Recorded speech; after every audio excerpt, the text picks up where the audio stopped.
Hello everybody, my name is CulBlu, and I am here to bring you guys the second game in the JDL, or this game that I'm casting today, of Easy Katka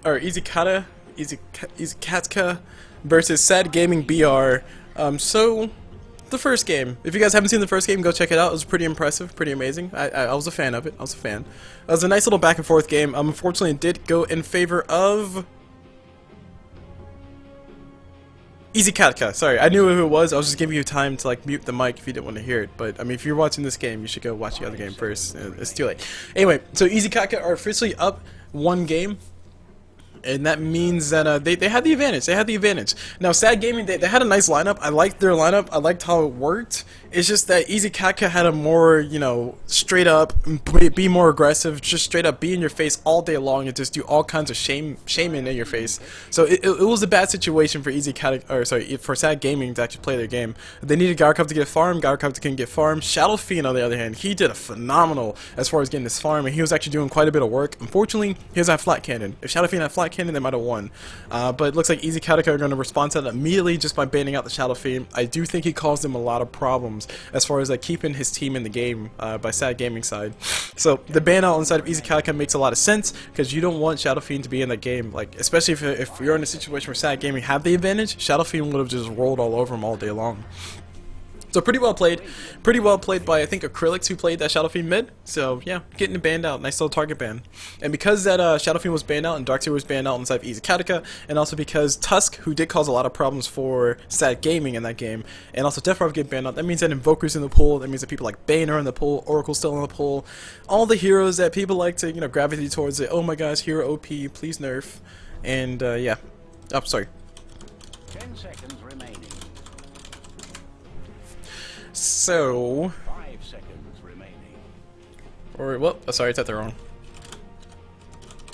Reserve time. Alright, sorry. Too many things happen at once. So going back into the picks, we had the Invoker game picked up by Easy Katka, and we also had the response as an OD pickup. I don't know if OD beats Invoker, you know, technically speaking, but I can go ahead and look up the stats to see who's the hard counter for Invoker, because I always want to know that. Because everybody complains about how Invoker's so OP, but I've seen a lot of heroes come up that make Invoker look like he's a shameful person. Generally speaking, people with nice silences like Puck. I think Puck gives him trouble. I don't know if that's actually true. I said I think. So I gotta Google that. Let me go ahead and look it up so I can be more confident in my choices. Dota 2 Poker. Alright, now while I'm getting the trash stats up according to the wiki, let's go ahead and talk about the OD. I like OD as a hero now. Like I said, you guys heard me say it a million times before. I want to see more games with OD in it. I want to see more arcane farts, like I like to call it, with his whole astral imprisonment. I call them actually astral farts, which makes sense because the farts come from the astral.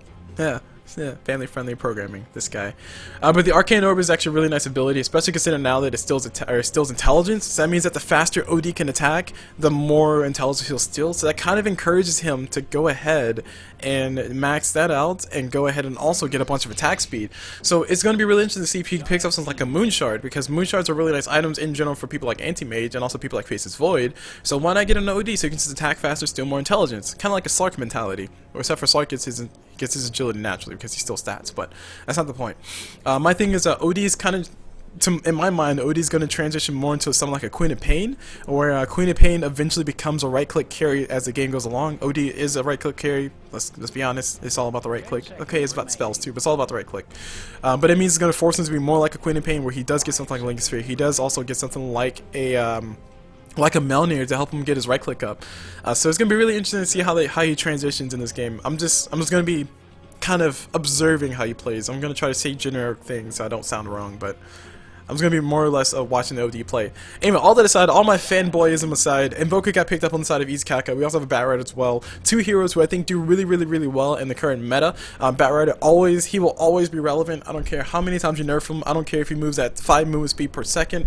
He will still be. Wow, that'd be pretty bad. He will still be relevant. His Blink Lasso has broken up so many fights, has brought so many teams back into a game, it's not even funny. So Easy Katka are going to go ahead and very confidently, very rightly so, take Batrider while they can. Lich does get picked up on the side of Sad Gaming BR. I don't know if Lich is somebody who gives Invoker trouble, but we'll see in a second. And man, if I can just scroll. Invoker, why do you have so many spells, bro? Jeez, it makes it hard to like scroll down to the bottom. Alright, alright. We'll see. We'll see in a second. Yep, can't find it. Typical internet. Thanks, internet. Thanks. Thanks. As useful as nothing. I know, you're as useful as nipples on a guy. Jeez. Thanks, internet. Alright, I'll probably find it somewhere else. All that aside, though, OD versus Invoker, I'm going to be interested to see who wins that fight. I would assume Invoker loses the fight because OD, generally speaking, smashes the face in of intelligence-based mids because he is going to be able to steal the stats. But that said and done, Invoker can play this, can play the safe lane. Invoker can play the suicide lane if he really wants to. So Invoker has the flexibility. So I don't think Easy Katka have kind of forced themselves into a corner versus the OD pick. They do have the option to rotate their lanes, and as we saw last game, if you guys were watching that one, it was just kind of like everybody rotated lanes for like the first 3 minutes of the game. It was pretty funny. So I think we'll see a lot of musical lanes going on, so people can have the desired lane matchups. Anywho, I didn't talk much about the Lich pickup. I mean, it's a Lich. I don't tell you, it's Lich. Lich makes sense in this fight because Barrett wants to lasso a person and pull him into his team. So if Barrett is lassoing somebody and pulling him into a team, Lich can just drop the ulti towards Barrett. It'll bounce around everybody and just do a bunch of damage. We'll see how it pans out. Of course, RN Jesus needs to be with you so you can get the bounce you want. And I don't know if Lich has the power of channeling RN Jesus in him. But we'll see here soon. Speaking of RN Jesus, though, we see ourselves Slaughter getting banned out. Mr. Bash a lot. He does get banned out. Negative armor strats are always the worst type of strats. I only say that because it kills me as a support to go in to drop a ward, and then suddenly there's like negative armor from Dazzle, negative armor from Slaughter, negative armor from Medallion of Courage, and I'm just like, okay, I have like negative 5,000 armor and I'm dead in like 2 hits. I'm already a support. Thanks for making it worse, guys. Anyway, negative armor strats are pretty strong. I don't know if that was a strategy, so to speak, for Sad Gaming BR. I'm not 100% sure on what type of things you build around on top of an OD on your team, but I was assuming that the negative armor was a good thing for them to ban out. Maybe they have an idea of somebody that they want to go for like a DK, so DK can go versus OD, which I think DK versus OD does okay. I mean, DK gets bullied a lot, but he can not be forced out of lane because he has so much regen, so much armor. So maybe they're going for a DK mid. Who really knows? On the side of Sad Gaming BR, they do ban out the Bane. They also ban out the Dazzle. Dazzle Shallow Grave, very annoying. Bane, in general, just his existence is annoying to me. I think Bane is very derpy, but Bane is also a very strong hero. Let's give him credit. Especially if he gets the ETH lens, he just becomes a very impossible thing to deal with. So yeah, so we'll see Bane get banned out. We also see the Vengeful Spirit. She gets banned out. Not really much to talk about that. I mean, it's Vengeful Spirit banned out, negative armor, blah. Going to the picks though, Easy Katka, they do pick out the Lion, which is a very significant pick in my honest opinion. If you have someone like a Lion going against someone like an OD, I think Lion has a slight advantage because he has enough control to let his team get in there and just do a whole bunch of damage. And just in general, the amount of control coming out from Easy Katka is actually pretty strong. They have the Invoker, they have the Batrider, they have the Lion, they have enough to help them basically sustain any type of carry. If they want to go for someone like a Phantom Assassin, they can really go for it because they have enough lockdown to deal with it. I would like to see someone like an Anti-Mage though. I don't know how well Anti-Mage does versus OD. I think technically speaking he doesn't do as well as he should because OD can just get mana back. But in general, if you do see Anti-Mage on side of Easy Katka's side, you do see OD become like a ticking time bomb where he'll just be out of mana and Anti-Mage just out of nowhere, John Cena straight up lens flare, OD dead, and his whole entire team dead because he lost all his mana. So I don't really know how we'll see. I don't really know what carry we'll see on Easy Katka's side. I don't really know how they will play that out, but we'll see soon. We'll see soon. Sad Gaming BR do pick up a Nyx Assassin and a Rubik. Nyx Assassin going to be fantastic as far as killing all of those supports. I don't know if this is going to force Easy Katka to pick up something like an Ogre Magi. I don't know if anybody plays Ogre Magi anymore. I would like to see an Ogre Magi be played. I thought he was cool when he was being played. He was very annoying to watch because he kept getting picked, sure, but Ogre Magi will fit pretty well because he's a survivable support. Somebody that you can just have Nyx Assassin drop all his abilities on and he'll just still walk away laughing with both of his faces. But we see Ember Spirit get picked up. Okay, interesting. Okay, Easy Katka going for the Ember Spirit. They're going to go for the split push by the looks of it. They want to just keep the lanes pushed out and just be as annoying as possible. I'm not 100% sure on who wins a fight between Ember Spirit versus OD. I'm actually not sure who OD wins versus, to be honest. Like, with the recent changes as Arcane Orb, I'm assuming he does well versus intelligent people. Maybe not as good as he used to be versus other type of carries, but, I mean, BKB can solve a lot of his problems. But Ember Spirit's right-click damage is going to be more than enough to actually clear out a bunch of waves. I don't know if we'll see a whole bunch of familiars. Maybe Easy Katka just try to go for the Spell Shield just to make sure that Ember Spirit can get in there and just do stuff. Because I think a Spell Shield blocks Does it block only magic damage? Like, does pure damage come through?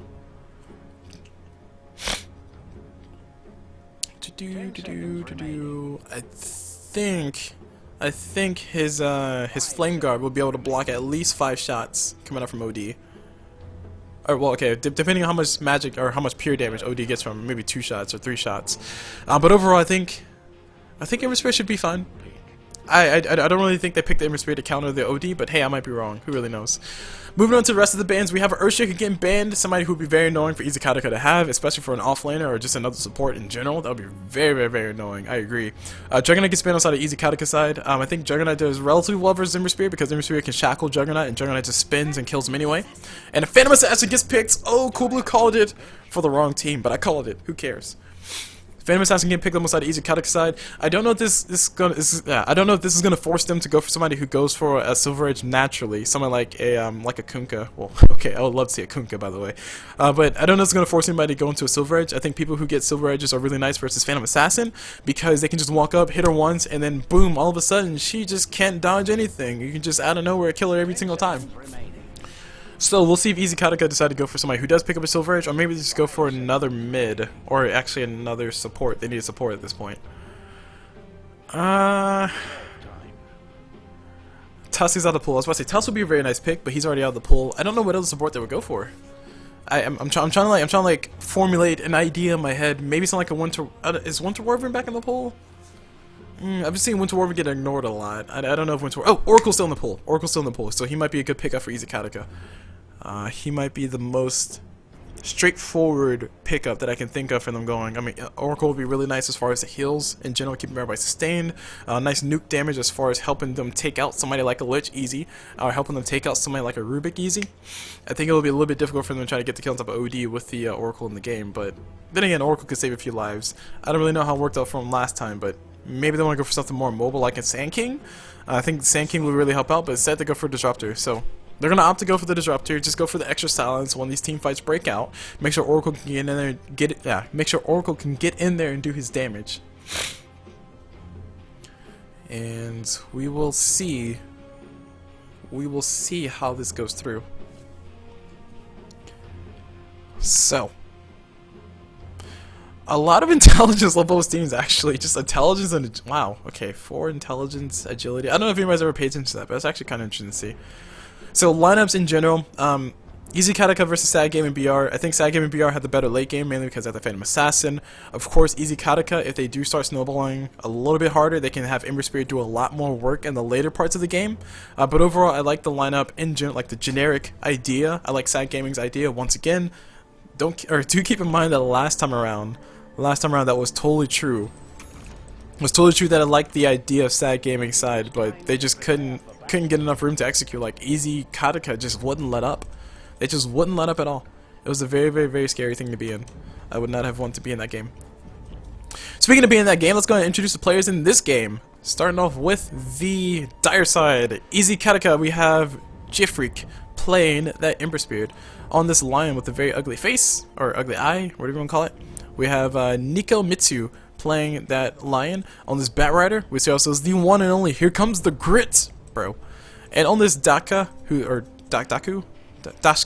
Dashka, we see ourselves Invoker. Oh no, we got the high ground about to happen. Ember Spirit has steering chains available. If we can catch anybody, it will be nice. Oh man, the Impale misses the Ember Spirit. Ember Spirit going to be able to catch himself 2 people. Unfortunately, it's only 1 second. And now we got the Frog getting thrown on top of OD. OD will be getting hit with a nice little chunk of damage. Not enough to actually finish anybody off. Both sides are going to kind of awkwardly piddle around. The stuns have not been focused. These guys have not been focused on anybody. Looks like Ember Spirit going to be the one to go down. Going to try to run on the high ground. Has the steering chains available. If he eats a mango, I don't know if it's going to be enough though. They're going to try to go for it. Steering chains, mango was eaten. Looks like they're going to go for the kill on top of OD. OD will be the first blood. And looks like Ember Spirit, he might be the follow-up.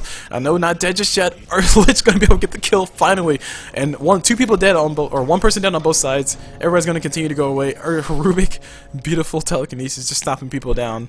And Batrider gonna continue to go for the chase. Phantom Assassin might be losing her life here in a few seconds. TP can come mid. Batrider doesn't want to commit to this. Not enough sticky napalm stacks to actually make it worth it. If he can get 5 on her though, it will be enough. It looks like the sticky napalm stacks do run out, and they both go their separate ways. Just going their separate ways to the lane. And some very, very, very strong aggression. I mean, both sides wasting a lot of resources, wasting a lot of mana, or using, I guess is a better word, a lot of mana in that fight, or in those fights. And we see first blood. First blood gonna give somebody a very nice item. First blood did go to, I think, Ember Spirit? Don't know, did Ember Spirit get it, or did somebody else get it? Either Ember Spirit or Disruptor. Ah, buttons! Too many.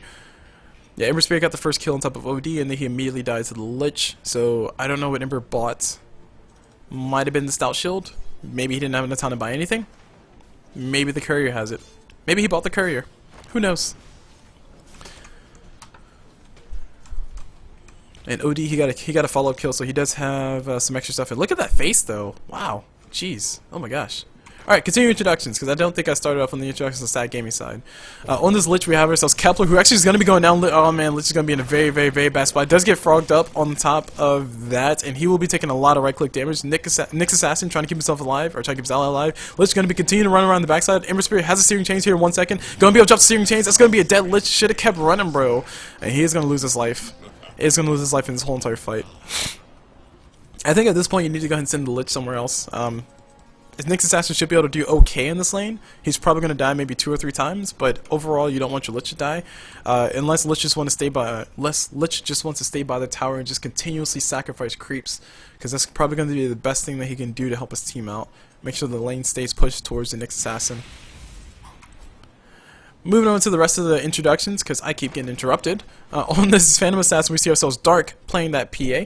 On this Nyx Assassin hanging out top, who we were just talking about. Oh my gosh. Camera, bro. We see ourselves Achilles.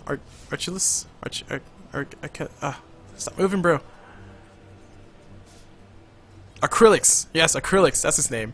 Just as Acrylics playing him, Ember Spirit coming in, Searing Chain is going to follow up. Nyx Assassin has the Spike Carapace, going to go ahead and pop it just for some follow-up damage. And here comes the Impale on the backside. Not enough to keep anybody run away. And it looks like the Disruptor might be able to get the kill. Fairy Fire might need to be popped. Tree is going to be getting eaten, and enough HP is going to be regened. It looks like Nyx Assassin is going to be able to stay into the lane. He has the mango available for the extra HP regen, so he probably doesn't want to eat that if he can help it. But he's going to need maybe a few more mangoes to keep himself alive in this game. Disruptor being a little bit too aggressive. A little bit too aggressive for Nyx Assassin's taste. We'll see if somebody dies there. Continuing introductions, because I, like I said, keep getting distracted. We see Hugo playing that Rubik, and last but not least, on this OD playing mid, we see ourselves DHX playing OD. That's gonna end all the callouts.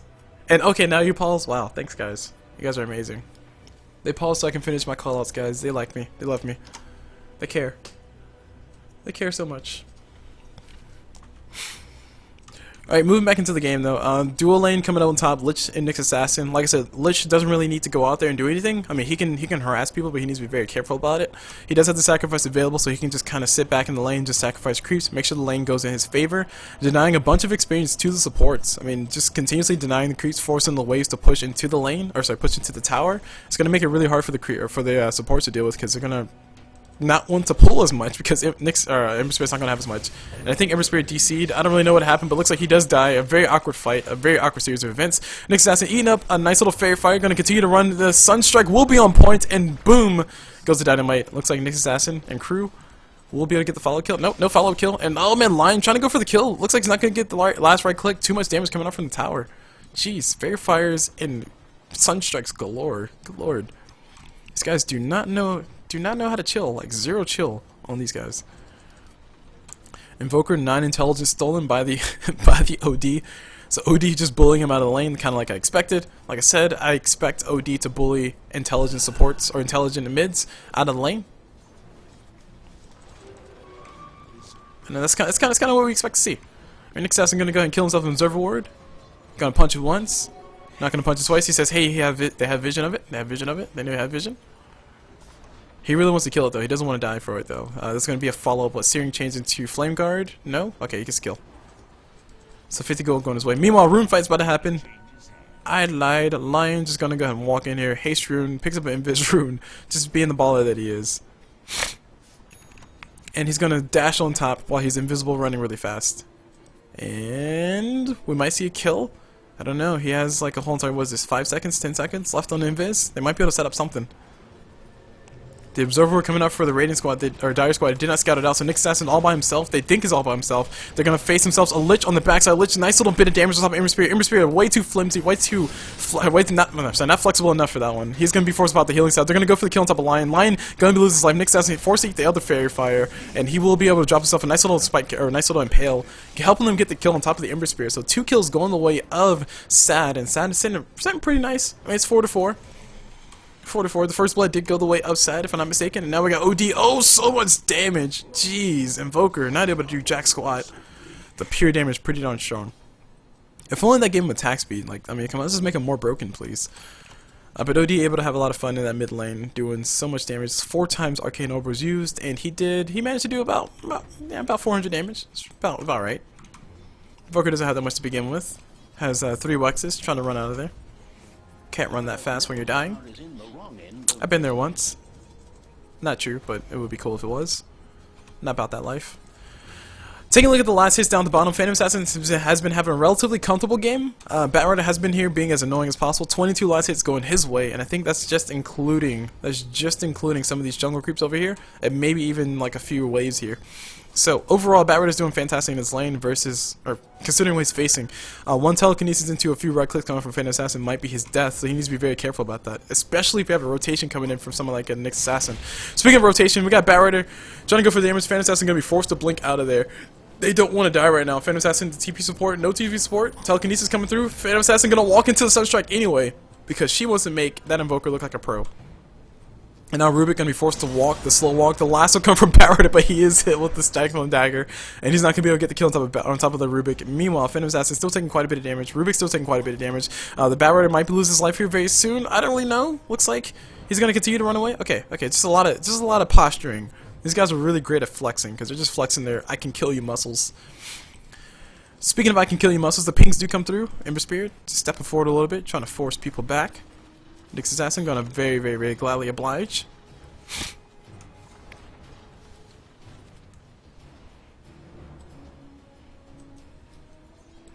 And not really much else is going on. I mean, Invoker has 32 last hits, or 37 last hits. Wow, he's actually beating OD.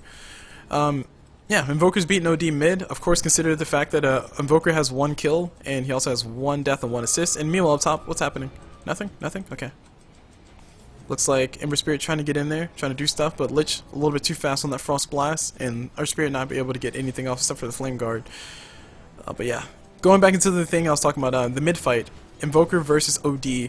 Overall, OD is doing a fantastic job as far as keeping himself nice and healthy, but Invoker is keeping up with the last hit, so it's a little bit concerning in total. Both of them are pretty much sitting on the same. And oh man, before we talk about that, we got Lich hitting mid. He does get hit with 2 stuns. A Sunstrike's gonna fall as well. He's gonna stand still. Does lose his life. Meanwhile, we got Nyx Assassin getting his mana sapped. He will be popping the spike carry, but it's not gonna be too much avail. Does get glimpsed all the way back home, and he will lose his life here in a few seconds. Drops the impale, misses completely. Ember Spirit able to juke Central right now, and the Fairy Fire does get eaten. How many Fairy Fires does this guy have? Nyx Assassin buying a Fairy Fire for every fight. I think it was like the 5th Fairy Fire we've seen Nyx Assassin use. Meanwhile, Rubik finally gonna get killed by the Batrider. Sticky Napalm stacks will be enough. Sunstrike coming up from coming from an Invoker trying to help out the kill. Does miss completely, and Rubik does die. The pinks do come through. Phantom Assassin looking for a Stifling Dagger. Oh no, she's not gonna be able to find it. This is there. Okay, it's a little too far. And yeah, they just okay. Never mind. Would have been cool, but sadly, the range of Stifling Dagger needs to be bumped a little bit more. Come on, Ice Frog, get on that. Just go ahead and make it 2,000 range. Go ahead. It might as well be 2,000 range. Freaking 1,000 range on that. Look at that. Do you see that range? That's ridiculous. It's like her only farming ability, though. Speaking of farming ability, up top we got Ember Spirit about to lose his life. Nyx Assassin has an impale here in a few moments, but not going to be enough time. A Lion does show up. Telekinesis come from Rubik. He is going to be able to drop on top of the Lion. Nobody following up? Really? Nobody dying? Vendetta is available on Nyx Assassin though, so if they can go around the back, they might be able to get the kill on top of Ember despite the fact that he uses a few bottles. Meanwhile, Invoker's farming the jungle because he needs more gold with that Hand of Midas that he has. Yep. Genuine concern, that's what that was.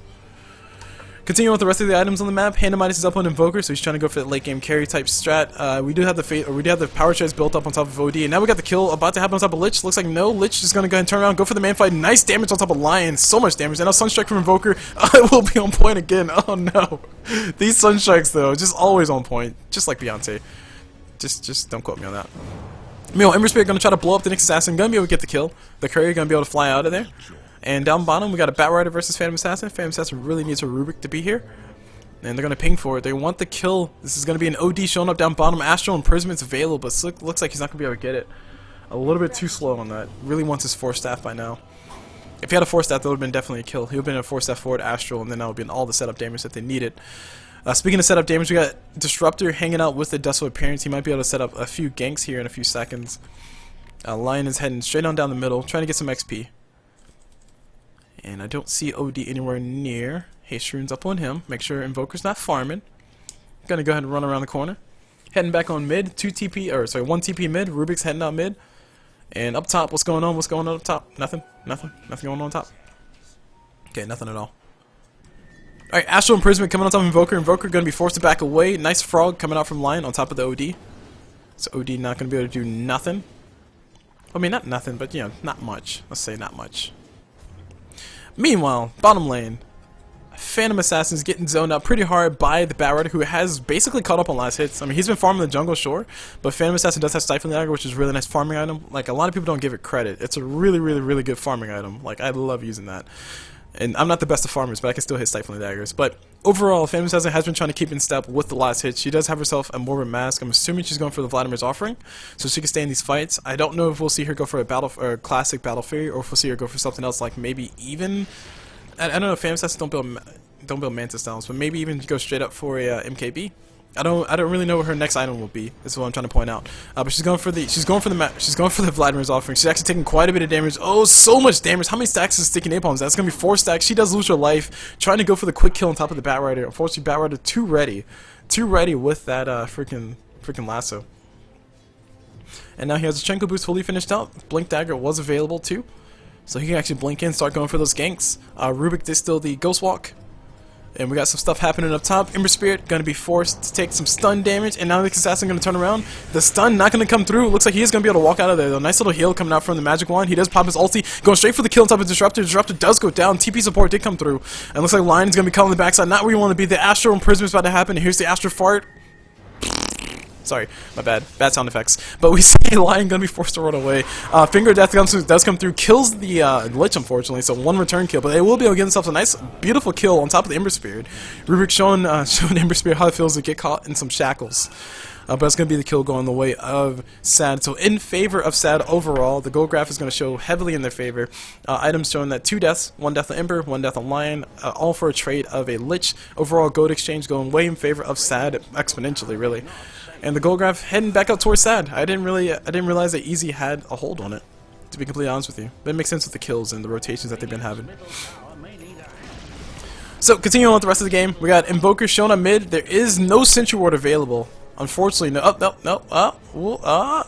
Well, there was vision? Oh, it doesn't really matter. Oh man, the 4-staff, not enough to keep OD alive. He does go down, getting caught by the lasso. Lich ulti bouncing around, like I said before. A lot of people are going to be clumping up because Batrider drops the ulti. RNGesus will not be with you. Will it? Yes, it will be with him. Lich does get the kill. Feeling very happy about that one. So Lich going to be able to get the return kill on top of the Batrider. But unfortunately, Batrider has already done his damage. They lost the OD, they've lost the Rubik, and Batrider's ulti's on cooldown. So Batrider's totally okay with dying in that whole entire fight. Of course, we prefer not to be dead, but being dead is not as bad, especially when you get as much as you did. They got a tier 1 mid tower, they got 2 kills, and they're feeling pretty good about themselves. Yule Scepter did fully get finished out by Invoker, so we're going to see the classic, was this Quas-Wex? Not Quas-X Sword, okay. Quas-X Sword Invoker. So that is a straight up EMP into Meatball, into Deafening Blast. That's what that set us for. But in general, the Yule Scepter is going to be really nice as far as keeping his mana regeneration in. And if he does get caught out by someone like a Phantom Assassin, he can just Tornado Phantom Assassin and run away, or Tornado himself and then Ghost Walk when he comes down. So some really nice setups coming up from Invoker here very soon. Speaking of Phantom Assassin, how's she doing? She has not much. She decided to build a Portman Shield. Not really sure what happened to that to the other piece. Maybe it's on the Courier? No? Okay. So it looked like she was deciding to go for Vladimir's Offering, and she decided against it. And now she's going to be going for the Helmet Dominator, as you normally see Phantom Assassins go for. So that's really, that'll work out pretty well. I think that'll work out pretty well.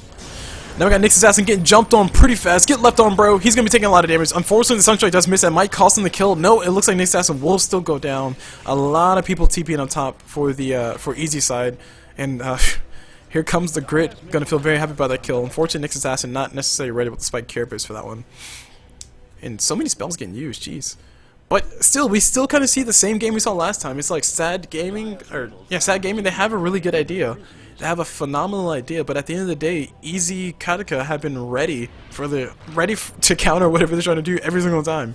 Their ganks have been on point, their kills, their rotations have been on point.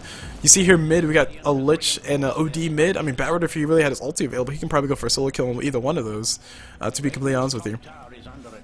But moving on to the top lane, top tower will be falling down. A TP does come in from the OD, and Nyx Assassin shows up. Nice little stun. Invoker cancels his TP. Not really sure what's going on with that, but he cancels his TP instead. Sentry Ward getting placed. Trying to see the Nyx Assassin when he runs around the corner.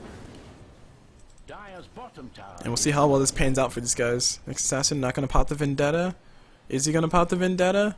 They're pinging it. They see it. I think they know about it. Okay, this is all Sentry Ward. It's all get placed. And the top lane looks like top tower will be getting pushed here. And Ember Spirit going to be the one to try to defend. Ring of Aquila on deck.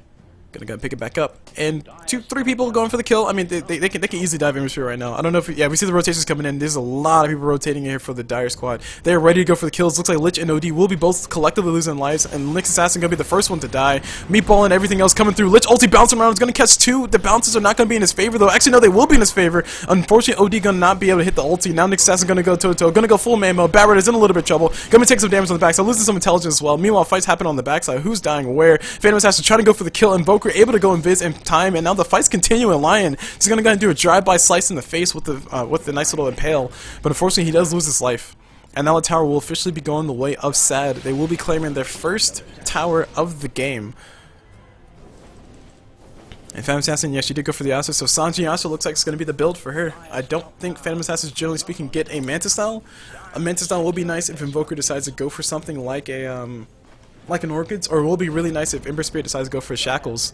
So I mean, the options are still there, but I think Phantom Assassin overall is going to be going for the Sanji Yasha. It'll be a really nice item to have as far as augmenting her HP, also augmenting the fact that she can, get that, if she can get the maim on them, that's going to be even easier for her to actually chase down and kill her targets. So durability plus the maim, I think is definitely worth it. I think she should definitely go for it. But we will see, Set the Blind Man. So moving back to the rest of the items, because things have been changing. We see Sad Gaming finally able to get on the board with some pretty impressive items. Lich working on looks to be an Aghanim Scepter, and he is right there. Wow, that's really weird. Lich working on an Aghanim Scepter so he can have the infinite bounces, because why not? Phantom Assassin, we already talked about her. Nyx Assassin, he is working on the arcade. Excuse me. Nyx Assassin's working on probably saving up for a Blink Dagger. That's a lot of gold saved up for a Blink Dagger. He can also optionally go for the Force Staff if he wants to. Speaking of Force Staff, oh, Telekinesis just on time. Unfortunately, Batraider not going to be able to get close enough. No, now Disrupted going to be forced to the back. The wall stolen from Rubik's going to be enough to keep these guys away, though. And here's the Sunshine coming from Invoker, nicely timed. Going to be able to do a lot of damage. Oh, the Finger of Death, Rubik, bro. Are you alive anymore? Nice little finger death, nice little setup, heads up play coming up from Invoker. And now we got the kill coming on top of these guys. Disruptor dropping the ulti. OD not gonna be able to do anything, but just go for the right click. Lich dropping the ulti, gonna be able to bounce on top of 1-2. Needs to hit the bat. If he can hit the bat, they might be able to get the kill. Yes, they do get the kill. The bounce is not gonna be going in favor though on the backside. Now Nyx Assassin gonna be forced to go back, popping that magic wand. Has himself an impale. The impale gonna be able to go through. Lich following up with the drive by Frost Blast, and now on the backside Invoker waiting for a setup. If we can get a tornado on top of all 4 of these guys, it will be beautiful. But unfortunately, all he has is a cold snap, and that's all he's ready for. If Tornado was invoked, he might have been able to go for something, but unfortunately Tornado got invoked. And now he gets scouted out by the Observer Ward. They're going to be able to see him on the high ground. Lich waiting around the corner, and they're going to see him. And now he gets Telekinesis in and taking so much damage. White Telekinesis that way. Central Wars gets placed. Nice little Tornado stick. And Invoker trying to invoke something, keep himself alive. But looks like it's not going to be enough. Lion, beautiful Hex on top of the Phantom Assassin. Going to force it back for a few more seconds. And she's going to jump in, because why not? OD gets a kill. The pickoffs coming in for Sad. Finally, their lineup is going to see its full fruition. You're going to see the power of their whole entire lineup. Easy Gaming, unfortunately. Well, okay, they still have the Batraider. I was about to say Easy Gaming, unfortunately, on the back foot in this whole entire thing. But Batraider keeps them in the game this whole entire time. Meanwhile, Ember Spirit, no boots of travel, unfortunately. I thought he'd be going for the boots of travel, but he wants to be more involved in these fights. Because Ember Spirit doesn't have the boots of travel, though, he's not going to be putting that much pressure on other towers or other lanes. So that basically means that he needs to be very careful as far as what he goes for. He needs to make sure he places remnants very well, and he needs to make sure he protects these towers, because if you can't push out the waves, then the waves are going to push towards you, and you're eventually going to lose towers. Kind of how physics works. I mean Dota. Well, Dota, physics, all the same thing, right? True story. Net worth. We see ODs at the top of that net worth graph. Invoker right there, right behind him. And we got a nice little split up, actually. So OD and Invoker are challenging each other for the top. As far as the carries go, Phantom Assassin, where the heck is she? Okay, she's right there. Ember Spirit is just a little bit below her. I still like Phantom Assassin as a carry better than Ember, unless Ember decides to go for an A-Blade, which is not the most ideal thing to go for. I don't think we'll see a Battle Fury anytime soon out of Ember. He might be going for a Blink Dagger. It's a little bit hard to tell. But speaking of Blink Daggers, OD has a 4-step ready. Shiva's Guard going to be coming up next. Trying to get as much intelligence as possible. He can 4-step forward and try to go for the pick off if he really wanted to, but it looks like they're going to just stay back, be calm, be cool, be cool. Don't want to tip him off that you got 4 people down here, because we're all ready to kill you. You know, that's how it goes. Goldgraph showing Sad. Like I said, Sad did finally have a nice series of fights. These whole, was it 6 kills? This whole 6 kills definitely going their way, definitely helping them out in the whole entire game. XP boost, very nice for them to have. I think OD's level 11, yeah, he's level 11. Lich is level 11, so level 2 of his ulti, more damage coming out for that. Rubik only level 8, Nyx Assassin level 11, so level 2 of his ulti. Team fight about to happen at this bottom tower, though. Booster travel coming through for Invoker. They're going to go straight into the middle of this. Oh man, they catch out the Nyx Assassin. He got scouted out pretty darn hard, and they're going to go ahead and just hold these guys back while they decide to go for the kill on top of Nyx. Nyx will be able to get the spike carapace off, but unfortunately won't be enough. He is going to be the sacrificial lamb for his team, and he does force his whole entire team to back away. Meanwhile, Batrider Lasso's on cooldown, so not going to be able to get the pull off or anything, but he will be forcing these guys back. Actually, the Courier. Oh no, the Courier. Okay. Courier's going to go ahead and fly all the way home. Shiva's Guard fully finished up for OD. Has the intelligence available. And I think he wants him to jump on him. Batrider has the Blink Dagger available. He's going to be able to scout out the OD all by himself. The support's going to come through. TP coming in immediately. Batrider trying to get the vision. The vision will be there that he needs. Astral Prism. It needs to happen immediately for OD. OD will not be able to drop it. Yes, he will be able to drop it. He will not die just yet. Meanwhile, we got Dashka on that Invoker. Going to be going down on the backside. Lich dies as well. OD finally loses his life. Going to be able to get killed by the Ember Spirit by the looks of it. Now Disruptor popping the glimpse. Pulling Dashka all the way back. Dashka able to get the kill on top of the Disruptor. Beautiful play from her. And then we got Invoker trying to TP in on the creep. He will be able to TP into the middle of the fight. Drops Invis immediately. They're trying to get the kill. The Sentry Ward does get dropped down. Invoker going to be getting pulled, but that's going to be a dieback. Not what you want to have happen at all. Invoker 2 deaths in a row. Ember Spirit looks like he's going to be next. Trying to nuke these guys down. Not going to be able to get enough damage. And it looks like Nyx Assassin, he will be the last person to die. Blink Dagger coming up in 3 seconds time. We'll be able to blink out of here. They need to deny this tower if they want to deny it. But looks like they want to go for the tower. Deny will be there. Lion, Blink Dagger, not available, so can't really get in there. But he will have a Blink Dagger now. And I think that's the best you can make out of that fight. I mean, the fact that Invoker bought back and died again, that's probably one of the bigger losses. I mean, overall, Sad Gaming do get the better advantage. They did lose a tower, but it's only a tier 1 tower. Not as bad as everything else. Not as bad as everything else that could happen, like, you know, oh, let's say Invoker buying back and dying again. So, diebacks do drop you back quite a lot. I don't know, whatever Invoker is going for, it's officially going to be Ixnay on the L item A. Speaking of which, Invoker does have... I don't know if he's going to transition to an Aghanim Scepter. Oh my gosh, we got a fight happening. Sorry, my bad, guys. Items were happening. The Ember Spirit getting blasted into the ground. Looks like it was just a setup of the abilities that I will see here in a second. So Frost Blast, oh man, Impale. Wow, okay, they used everything. They went on him. Speaking of going in on him, we got somebody running on the backside. Phantom Assassin almost getting caught out. Smoke Gank. Yep, Smoke Gank coming through for Easy. Easy really want to find themselves a kill and not going to be able to find anything. They're just going to go ahead and rotate up top with their own Nyx Assassin Smoke Gank-esque type thing. This will be a kill on top of Invoker, which means this will be a 3rd death in a row. Not what he really wants. I don't know if they have the Envision, but it looks like they won't need it. Too much damage coming too fast. Wow, the damage is massive. Invoker loses his life in a very fantastic fashion. And by fantastic, I mean not as great for him, but really cool to watch. I mean, he turned blue when he died. I guess that's a thing. So the roaming gank potential for Sad Gaming seeming to outpower Easy Gaming's roaming gank. I mean, I've seen a lot of games where Invoker becomes like a super crazy Quas-Wex Invoker. He just walks around, ganks the crap out of everything. But we don't seem to be seeing that super fast Quas-Wex Invoker. We see instead the Quas-Exort, I'm trying to be a carry game from Invoker. And as a result of that, he still needs more farm tech to do things. I seriously don't know if he wants to go for an Aghanim Scepter. I really hope he does go for Octarine Core. I like Octarine Core as an Invoker. I actually just like Octarine Core in general. I think it's a cool name. But Octarine Core would be a nice item. And speaking of nice item, Lion not going to be able to have any nice items. Going to be losing his life here very soon. OD going to just go ahead and steal the kill. DXX, showing you guys how to do it, son. And as we continue along, we got Batrider dropping the lasso. Oh no, the glimpse! Oh, the miscommunication on that. Very, very, very bad. The glimpse keeping OD alive. Oh, that is unfortunate. That is so unfortunate. Oh man, that has gotta hurt. The glimpse broke the lasso.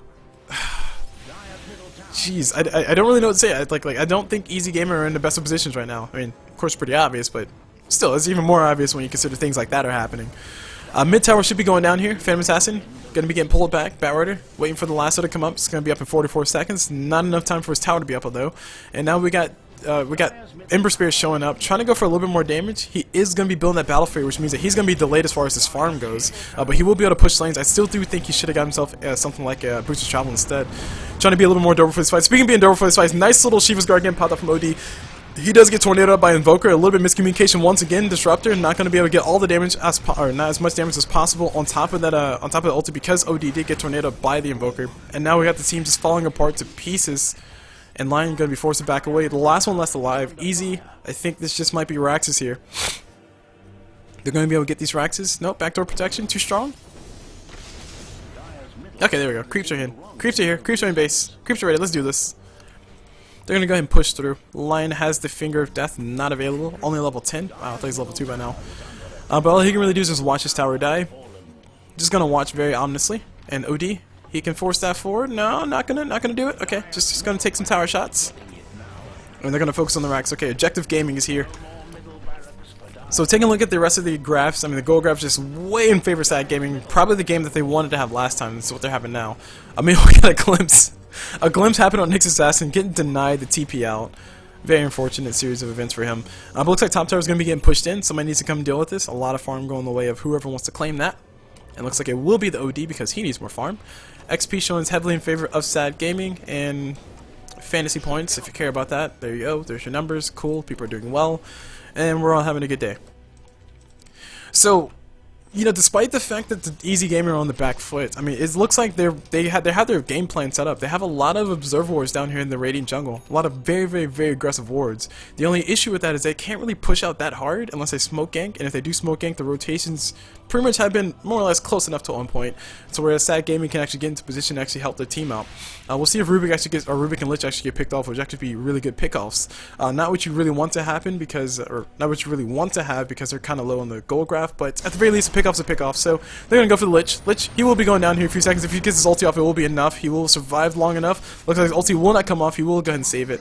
And now we got Lion about to die on the back end. Phantom Assassin just trying to go all in. She will not be able to get the kill. Looks like Rubik gonna get the zap, and he does. Feel good about that. Now Phantom Assassin gonna be forced to go back into this fight. Unfortunately, Disruptor just barely missing the ulti, not gonna be able to get the silence, and now Rubik does still the flame guard. Gonna be just doing a little bit more damage to everybody else, and he gets a nice little telekinesis. Gets tornadoed up. Gonna be forced to stay in here and fight like a man. He will go ahead and trade his life for his Phantom Assassin for his carry. Next Assassin gonna be forced to back away. Spike Carapace can actually get popped. Dust Appearance actually gets popped instead, and now the glimpse comes through. Next Assassin popping that Spike Carapace, immediately getting stuns on top of a few people. Invoker trying to force these guys back into the fight. Next Assassin will be losing his life, and officially 3 people dying for Sad. Just kind of going there one by one, but the mid-raxers are pushing in, so somebody needs to go deal with him. Batrider will be the candidate. He volunteers as tribute.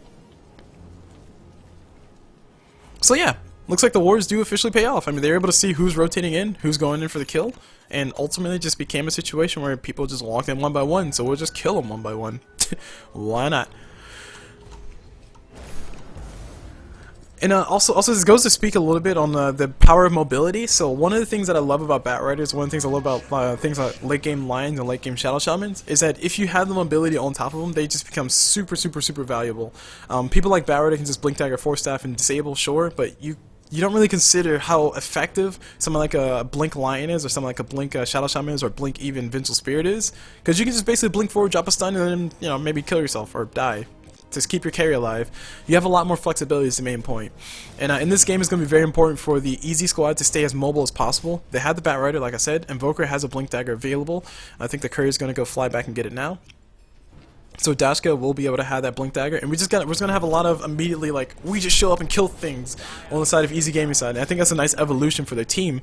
I do still really wish Ember Spear would have went for Boots Travel instead of going for his Power Treads, but the Power Treads have proven to be enough to keep Ember Spirit alive in these fights. And speaking of keeping people alive in these fights, we got somebody getting cut off. Rubik gonna be all by his lonesome. Batrider not gonna be out, or not gonna have enough damage to get the kill. Invoker Sunstrike gonna fall through though. Oh, so close! Oh my gosh, the Batrider gets to kill the Sunstrike on point. Holy crap! Give this guy a medal. That was pretty impressive. Just enough damage to get the kill on top of Rubik. Just like calculated. They optimized their turn. They calculated everything. Anyway, bottom tower going to be getting pushed here. Radiant's They're gonna go ahead and push. Even though Rubik dies, we will avenge him, is what they say.